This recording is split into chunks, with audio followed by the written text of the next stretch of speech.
Good morning बच्चों। आज की इस क्लास में हम कक्षा 7 विज्ञान का दूसरा पाठ पढ़ेंगे। हमारा दूसरा पाठ है रेशों से वस्त्र तक। इस पाठ का पहला पार्ट हम कर चुके हैं, जिसमें हमने ऊन को बनाने की विधि, किस तरह से भेड़ से ऊन प्राप्त की जाती है, किस विधि से हम ऊन बनाते हैं, वो सब हम पढ़ चुके हैं। इसके दूसरे पार्ट में हम रेशम कीट के बारे में जानेंगे कि रेशम कीट क्या होता है, रेशम कीट का जीवन चक्र क्या होता है और रेशम कीट के कोकून से रेशम कैसे प्राप्त किया जाता है, और इसके साथ साथ रेशम की उपयोगिता के बारे में जानेंगे। और सबसे लास्ट में हम पाठ्य वस्तु से संबंधित प्रश्न करेंगे और पाठ के अभ्यास प्रश्न भी करेंगे। पिछले पार्ट को देखकर मैंने पिछले पार्ट में क्वेश्चन कराए थे, आपने वे क्वेश्चन कर लिए होंगे। अगर आपने नहीं किए तो इस पार्ट 1 को देखकर आप क्वेश्चन कंप्लीट कर लीजिए। अब शुरू करते हैं पार्ट 2। पार्ट 2 में सबसे पहले आता है रेशम। रेशम भी एक प्राकृतिक रेशा है जो रेशम कीट के कोकून से प्राप्त होता है। रेशम कीट कोकून बनाता है, उससे प्राप्त होता है। प्राचीन काल में राजश्री वस्त्र रेशम के ही बने होते थे। जो राजा महाराजा वस्त्र पहनते थे वे रेशम के ही पहनते थे, क्योंकि रेशमी वस्त्र जो होते थे वे हल्के होते थे, चिकने, मजबूत, टिकाऊ और आकर्षक होते थे, बहुत सुंदर लगते थे। इसलिए राजा महाराजा रेशमी वस्त्र ही पहनते थे। रेशम का आविष्कार चीन देश में हुआ है। चीन वर्तमान समय में विश्व का सर्वाधिक रेशम उत्पन्न करने वाला देश है, यानी सबसे ज़्यादा रेशम जो प्राप्त होता है वो चीन से प्राप्त होता है। भारत भी व्यावसायिक स्तर पर बहुत अधिक, यानी कि विश्व का लगभग 13% रेशम का उत्पादन करता है, यानी कि भारत में भी 13% रेशम आपका उत्पन्न होता है। इस तरह के कीट होते हैं रेशम के, जो रेशम की उसकी पत्तियों को खाते रहते हैं और इस तरह से वे कोकून बना देते हैं, यानी अपने बाहर एक आवरण बना देते हैं रेशम का। इस कोकून से ही हम रेशम प्राप्त करते हैं। इन कीट की मदद से ही हम रेशम प्राप्त करेंगे। तो शुरू करते हैं रेशम कीट का जीवन चक्र, यानी कि कैसे कैसे इसका जीवन चक्र शुरू होता है। रेशम कीट या तो शहतूत, अरंडी, ओक इत्यादि के पेड़ों पर पाए जाते हैं। मेनली तो ये शहतूत पे ही पाए जाते हैं, लेकिन जहाँ पर शहतूत उपलब्ध नहीं है वहाँ अरंडी और ओक के पेड़ों पर पाए जाते हैं। मादा रेशम कीट जो होती है सैकड़ों की संख्या में अंडे देती है। लगभग एक बार में वो 300 अंडे दे देती है, जो शहतूत की पत्तियों की निचली सतह पर चिपके रहते हैं। यानी जो अंडे होते हैं वे शहतूत की पत्तियों की निचली सतह पर चिपके रहते हैं। इन अंडों से सफ़ेद रंग के लार्वा निकलते हैं। सफ़ेद रंग के लार्वा निकलते हैं, जिन्हें कैटरपिलर, इल्ली या लार्वा कहा जाता है। इन्हें कैटरपिलर कहेंगे। ये सफ़ेद मादा है आपकी, ये मादा जो होती है नर से बड़ी होती है और ये इस तरह के लार्वा देती है। शहतूत की पत्ती पर अंडे दिख रहे हैं आपको, इस तरह के ये लार्वा देती है। ये इस तरह से कोकून बना देता है और कोकून के अंदर ही कीट आपका रहता है। तो क्या होता है, ये पेड़ की कोमल पत्तियों को खाते हैं। ये पेड़ की कोमल पत्तियों को खाते रहते हैं और 4 से 6 हफ्तों में वृद्धि करके जीवन चक्र की अगली अवस्था में प्रवेश करते हैं। कैटरपिलर जो होते हैं या इल्ली कह देते हैं, इनका नाम, सफ़ेद रंग के होते हैं। ये 4 से 6 हफ्ते तक अब पेड़ की पत्तियों को खाते रहते हैं और बड़े होते रहते हैं। रेशम कीट के लार्वा में, जो रेशम कीट का लार्वा होता है, इसमें विशेष ग्रंथि होती है जिसे रेशम ग्रंथि कहते हैं। उसके अंदर जो होती है एक ग्रंथि होती है जिसे रेशम ग्रंथि कहते हैं। इस ग्रंथि से अत्यंत महीन लसदार पदार्थ स्रावित होता रहता है, जो प्रोटीन युक्त होता है। इस ग्रंथि से लार्वा अंग्रेजी की संख्या 8 के आकार में, जैसे 8 की संख्या होती है, आकार में आगे से पीछे की ओर गति करते हुए, आगे से पीछे की ओर गति करेंगे और अपने उससे निकालते रहेंगे। अपने चारों ओर इस लसदार पदार्थ को लपेटता रहता है। ये लसदार पदार्थ उसके से निकलता रहता है उसके अंदर से, और ये इसके चारों तरफ लपेटता रहता है। और ये पदार्थ ऐसा होता है जो हवा के संपर्क में आते ही सूखकर रेशम के धागे, रेशे में बदल जाता है। इसी प्रकार लार्वा कुछ समय बाद प्यूपा में रूपांतरित हो जाता है, यानी कि उसके चारों तरफ खोल बन जाता है रेशम का और वो प्यूपा में रूपांतरित हो जाता है। रेशम के रेशों से लिपटे हुए प्यूपा एक सफ़ेद गोलाकार संरचना में बंद हो जाते हैं। इस तरह से आपकी सफ़ेद गोलाकार संरचना में ये प्यूपा है, इसमें बंद हो जाता है रेशम का कीट। ये इसमें बंद हो जाता है। इस प्यूपा युक्त गोलाकार रचनाओं को कोया या कोकून कहते हैं। ये जो सफ़ेद रचना मैंने आपको दिखाई, इसको कोया या कोकून कहेंगे। कोकून के भीतर ही प्यूपा विकसित होकर रेशम कीट में बदल जाता है। कोकून के भीतर ही प्यूपा विकसित होता रहता है और वयस्क रेशम कीट में बदल जाता है। अंत में क्या होता है, रेशम कीट कोकून के रेशों को काटते हुए बाहर आ जाता है तथा अपना नया जीवन चक्र शुरू कर देता है। यानी कि अगर हम इसका पूरा होने से पहले ही अगर नहीं उतारते तो ये इसे काट के बाहर आ जाता है और आपका इसका नया जीवन चक्र शुरू हो जाता है। इस तरह से मैंने आपको दिखाया कि ये नर और मादा हैं और इस तरह से वो इसकी शहतूत की पत्तियों पर अंडे देते हैं। इस तरह के हमारे लार्वा होते हैं और ये इस तरह का कोकून बना देते हैं। अगर आप हम चित्र की सहायता से देखें इसका जीवन चक्र, तो ये वयस्क रेशम कीट है। ये शहतूत की पत्ती पर अंडे देंगे, अंडे से लार्वा या इल्ली बन जाएगा और ये शहतूत की पत्ती को खाता रहेगा और उसके बाद ये कोकून या कोया में रूपांतरित हो जाएगा। और कुछ समय बाद इस कोकून को, इसमें कोकून का कलर नहीं दिखाया, वाइट कलर का होता है ज़्यादातर, इसमें से निकलकर वयस्क रेशम कीट बाहर आ जाता है। अब बात आती है कि रेशम कीट का पालन कैसे किया जाए। पहला प्रश्न आपका बन जाता है, रेशम प्राप्त करने के लिए रेशम कीटों के पालन का विज्ञान क्या कहलाता है? रेशम कीट पालन या सेरीकल्चर कहलाता है। ये भी आपका प्रश्न होता है कि सेरीकल्चर किसे कहते हैं? रेशम प्राप्त करने के लिए रेशम कीटों के पालन का विज्ञान आपका सेरीकल्चर कहलाता है। हिंदी में से रेशम कीट पालन कहेंगे। भारत का प्रमुख सेरीकल्चर केंद्र कर्नाटक के मैसूर और बंगलोर में है।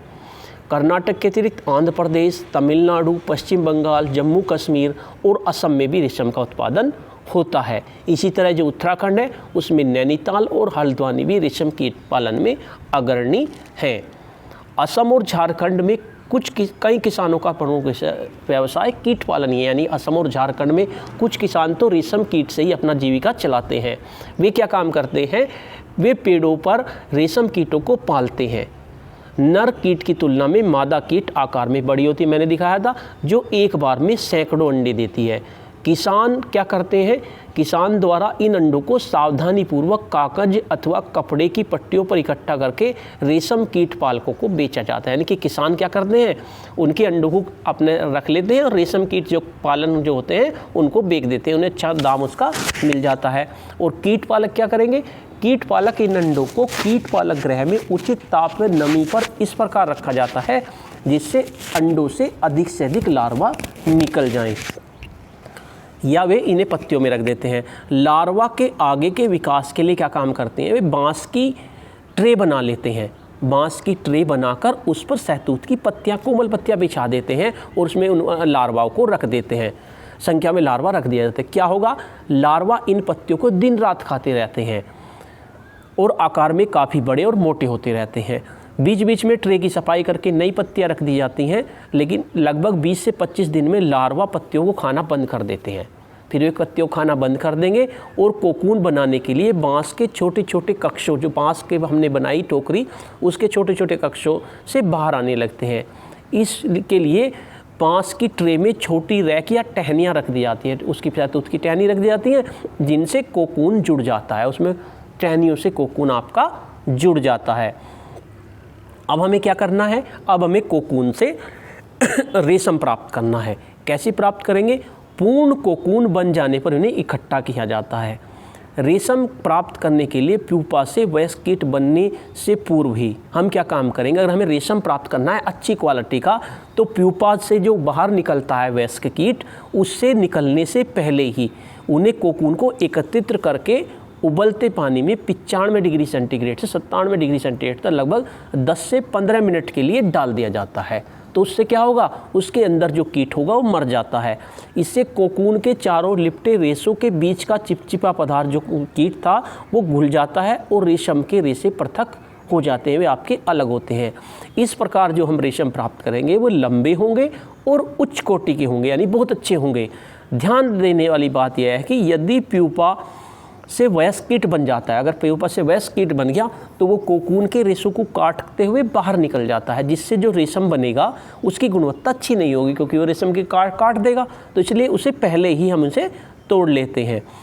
रेशम के रूप में उपयोग के लिए कोकून में से रेशे निकालने की प्रक्रिया को रीलिंग कहते हैं। ये भी याद रखना है आपको। रेशम के रूप में कोकून से जो रेशे निकालेंगे उस प्रोसेस को रीलिंग कहेंगे। इस प्रक्रिया में लगभग 4 से 8 कोकून की रेशों को एक साथ मिलाकर रेशम का धागा बनाया जाता है। रेशम विशेष मशीनों द्वारा प्राप्त की जाती है। रेशम के धागों की सुंदर रंगों से रंगाई कर लेते हैं। उसके बाद बुनकरों द्वारा रेशम के इन रंग बिरंगे रंगों से रेशमी वस्त्र बनाए जाते हैं। रेशम कीट की विभिन्न किस्में होती हैं जिनसे हम रेशम प्राप्त करते हैं। ये धागे चिकनाहट, चमक, मजबूती आदि में भिन्न होते हैं। किसी का ज़्यादा चिकनाहट होगी, किसी में कम होगी। सबसे प्रचलित रेशम जो होता है वो शहतूत के रेशम कीट से प्राप्त किया जाता है। इनके अतिरिक्त ओक, अरंडी आदि के पेड़ों पर पाए जाने वाले विभिन्न रेशम कीटों से इनसे जो रेशम मिलेगा उसे टसर रेशम, मूंगा रेशम, कोसा रेशम, एरी रेशम, ये सारे नाम हम देते हैं। ये हमने रेशम कीट के बारे में जाना। आपको और भी बात जानने की ज़रूरत है। एक तो ये कि रेशम कीट के एक कोकून जो होता है उससे 300 मीटर से लेकर 900 मीटर तक लंबा रेशमी धागा निकलता है। अगर छोटा होगा तो 300 मीटर और ज़्यादा बड़ा होगा तो उसमें 900 मीटर तक धागा निकल जाता है। उसके बाद अगर हमें 1 किलोग्राम रेशम प्राप्त करना है तो 5500 कोकून की आवश्यकता पड़ती है 1 किलोग्राम रेशम के लिए। और एक बात और ध्यान रखना है, जब रेशम कीट पालन करते हैं तो उसमें 1% कोकून जो होते हैं उन्हें रेशम प्राप्त नहीं करके उन्हें ऐसे ही छोड़ दिया जाता है, जिससे कि वयस्क रेशम कीट बन जाता है और वो बाहर निकल के अपना चक्र प्रारंभ कर देते हैं। यानी सारे कोकून नहीं तोड़ते, 1% को छोड़ दिया जाता है। अब आती है रेशम की उपयोगिता, किस काम में आता है। रेशम से बने वस्त्र जो होते हैं हल्के होते हैं, मुलायम होते हैं, चमकीले, लचीले, मजबूत और टिकाऊ होते हैं। रेशमी वस्त्र पहनने में आरामदायक होते हैं, इसलिए इससे बने वस्त्रों का उपयोग किसी भी मौसम में किया जा सकता है। क्या क्या बन सकते हैं इनसे? भारत में रेशमी धागों से बने रेशमी बनारसी साड़ियाँ हैं, ये भी रेशम से बनती हैं। घाघरा, चोली, चूड़ीदार, शेरवानी आदि प्रचलित हैं जिन्हें विशेष अवसरों पर पहना जाता है, ये रेशम से बनती है। आजकल रेशम से बने वस्त्रों का उपयोग चलन में अधिक है। वस्त्रों के अतिरिक्त रेशम से पैरासूट, बुलेट प्रूफ कपड़े, ऑपरेशन में प्रयुक्त होने वाले टाँके जो होते हैं वे भी रेशम से अब बनाए जाने लगे हैं। अब हम पाठ से संबंधित प्रश्न करेंगे। जो पाठ हमने पढ़ाया है इसमें जो प्रश्न आए हैं उन प्रश्नों को करेंगे, जो प्रश्न आपको अपनी कॉपी में करने हैं। पिछली वीडियो में भी मैंने कुछ प्रश्न कराए थे, उम्मीद है आपने वे भी कर लिए होंगे। पहला प्रश्न है, रेशम कीट के विभिन्न किस्मों से प्राप्त कुछ रेशम के रेशों के नाम लिखो। तो कौन कौन से रेशम प्राप्त होते हैं? टसर रेशम, मूंगा रेशम, कोसा रेशम, एरी रेशम। नेक्स्ट प्रश्न है आपका, सेरीकल्चर क्या है? सेरीकल्चर मतलब रेशम प्राप्त करने के लिए रेशम कीटों के पालन का विज्ञान सेरीकल्चर कहलाता है। नेक्स्ट प्रश्न है आपका, रेशम किससे प्राप्त किया जाता है? तो आपको पता है रेशम कीट के कोकून से रेशम प्राप्त किया जाता है जो सफ़ेद रंग का होता है। और रेशम का आविष्कार किस देश में हुआ? चीन में। सबसे अग्रणी देश जो है चीन है। नेक्स्ट प्रश्न है, रेशम कीट के विभिन्न किस्मों से प्राप्त कुछ रेशम के रेशों के नाम बताने हैं। ये तो हो ही गया हमारा, ये सारे प्रश्न हमारे हो गए हैं। नेक्स्ट प्रश्न है, रेशम प्राप्त करने के लिए रेशम कीट के कोकून को उबलते पानी में डालना क्यों आवश्यक होता है? क्यों डालते हैं? थोड़ा बड़ा प्रश्न है लेकिन आप इसे अपनी कॉपी में लिख लेंगे। रेशम प्राप्त करने के लिए प्यूपा से वयस्क कीट बनने से पूर्व ही पहले ही कोकून को एकत्रित करके उन्हें उबलते पानी में 95 डिग्री सेंटीग्रेड 97 डिग्री सेंटीग्रेड लगभग 10 से 15 मिनट के लिए डाल दिया जाता है। इससे कोकून के चारों लिपटे रेशों के बीच का चिपचिपा पदार्थ क्या हो जाता है? वो घुल जाता है और रेशम के रेशे पृथक हो जाते हैं। इस प्रकार रेशम जो प्राप्त होगा वो लंबे और उच्च कोटि के होंगे। परंतु यदि प्यूपा से वयस्क कीट बन जाता है तो वो क्या होता है? उसे काट के बाहर आ जाता है, तो रेशम जो प्राप्त होगा वो आपकी गुणवत्ता अच्छी नहीं होगी। एक प्रश्न है आपका, रेशम की रीलिंग से आप क्या समझते हैं? यानी रेशम के रूप में उपयोग के लिए कोकून में से रेशे निकालने की प्रक्रिया को क्या कहेंगे? रेशम की रीलिंग। रेशम कीट किन किन पेड़ों पे पाले जाते हैं? ये भी प्रश्न हो सकता है आपका। तो रेशम कीट जो है आपके शहतूत, अरंडी, ओक इत्यादि के पेड़ों पर पाले जाते हैं। नेक्स्ट प्रश्न है आपका, कोया या कोकून किसे कहते हैं? यानी रेशम के रेशों से लिपटे हुए प्रत्येक प्यूपा एक सफ़ेद गोलाकार संरचना में बंद हो जाता है। इन प्यूपायुक्त गोलाकार रचनाओं को कोया या कोकून कहते हैं। उसके बाद नेक्स्ट प्रश्न है, ऊन और रेशम के दो उपयोग बताए। तो ऊन से तो आपके स्वेटर और कंबल बनाए जाते हैं, और रेशम से रेशमी वस्त्र और पैरासूट या साड़ी कह सकते हैं, बनारसी साड़ी, ये बनाई जाती हैं। अब हम पाठ से संबंधित अभ्यास प्रश्न करेंगे। पहला प्रश्न है आपका बहुविकल्पीय है, ऊन धारण करने वाले जंतु हैं। भाई ऊँट और याक भी ऊन से भी ऊन निकलती है, एल्पेका और लामा जो है ये दक्षिण अमेरिका की, इनसे भी ऊन निकलती है।